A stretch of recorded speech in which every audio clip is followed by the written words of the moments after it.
Now let us go to the next question 2a. In question 2a, there are 4 sub-questions each carrying 4 marks. So you can write 2 or 2a. To know 2, you can watch our previous video. In this part, let us start with 2a, question number 1. In this question, it is case law questions. From here on, almost every question is case law questions. And the best part in case law questions is you can score marks just like maths, where 4, you can even score 4 out of 4. Yes. San Industries Private Limited Company has its paid up share capital of 40 lakhs and turnover of 10 crores as per the last audited balance sheet. Examining the provisions of Companies Act of 2013, decide whether the company will be treated as a small company.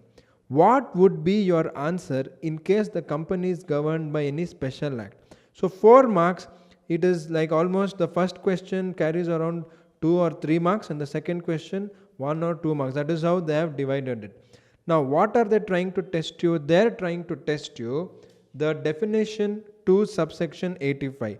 Now let us see how we can analyze this answer. Yes. So the first thing is, when you write, you can write like, let us examine the provisions of. Why? Because in the question they have asked, examining the provisions, what should we do? Decide whether this particular company is small company or not based on the facts which they have given. They have given 2 facts. First thing is paid up capital is 40 lakhs. Second thing is turnover is 10 crores. And they've used the word and. So if you know this and, this whole question, you can answer very easily. Yes. So if you remember in section 2 subsection 85, which is nothing but definition of a small company, what it says is that other than a public company, the following kinds of company are small companies. So what are the kind of companies? There are 2 conditions. First thing is paid up capital is up to 50 lakhs, and the second condition is turnover as per the last profit and loss account is not more than 2 crores. So the important thing for us to understand here, the concept is and. It is not or. It is not or. So both the conditions have to be satisfied for us to call some company as a small company. How do we know it is and? Here we have to refer Companies Removal of Difficulties Order 2015, which came out on 13th February 2015. So according to this, the word or, it was earlier or, then they have replaced the word or to and. So now both conditions have to be satisfied. So in this question also there are some exceptions. So to understand the exceptions, they have asked you the part 2 of that question. Holding or subsidiary company, section 8 company, or company or body corporate governed by special act will not be called as a small company. So let us quickly go back to the questions here. What would be your answer in case the company is governed by any special act? So since the exception to 285 is there, we will know that it is not a small company. So when we write, we can write, first you write the entire provisions, then you write, after examining the provisions, it is very clear that our case, San Industries Private Limited, is not a small company. Why? It does not satisfy both the conditions. It is satisfying only one condition. Which is that one condition? Paid up capital of 40 lakhs. See, in the question they have given paid up capital 40 lakhs. Yes. So since it is only one condition and not 2 conditions, it is not a small company. Why? This is not satisfied.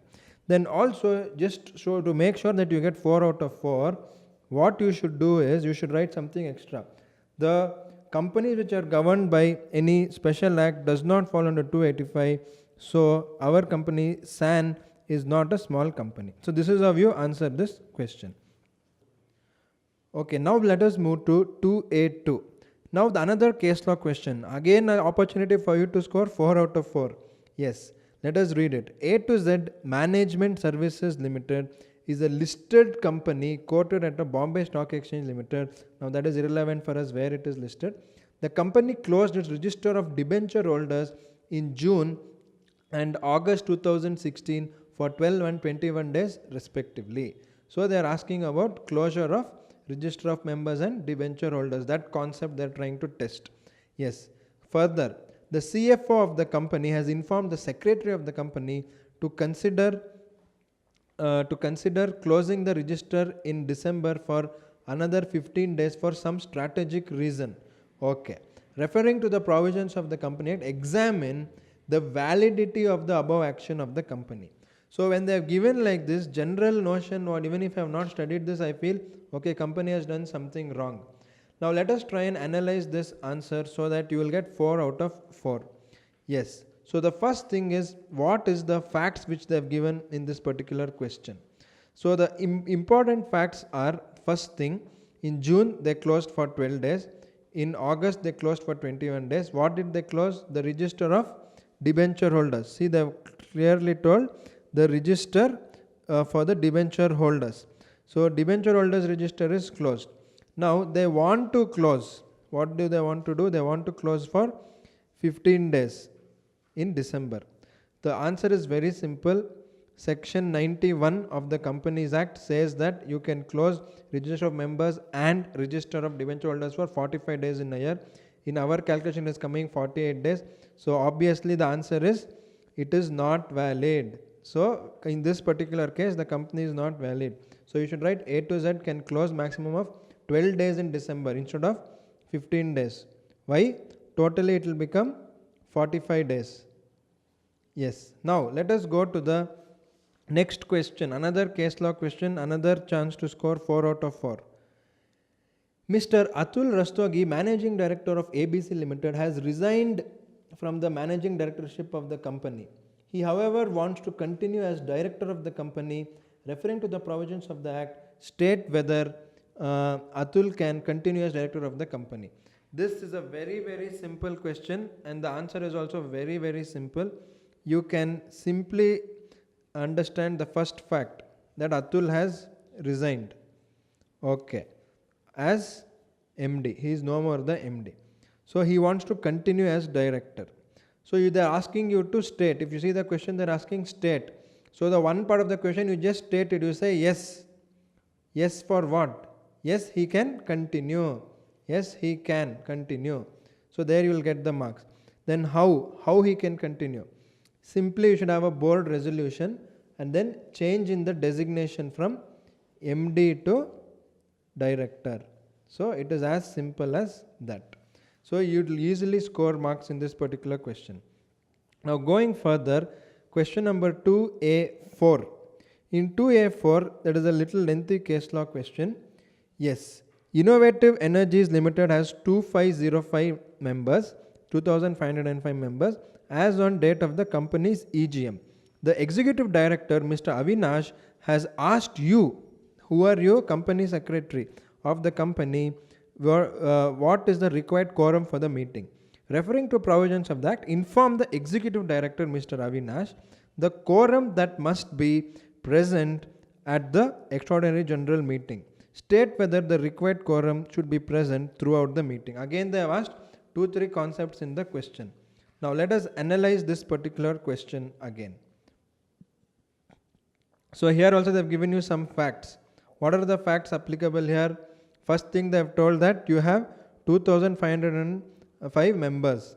Then what are they asked you? Inform the Executive Director. Such questions, how you should answer is, you should write to Avinash, the Executive Director, subject, and write your answer. Then you can write yours truly, yours faithfully, whatever, so and so XYZ, Company Secretary.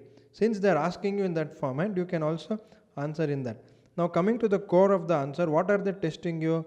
They are testing section 103, that is quorum concept.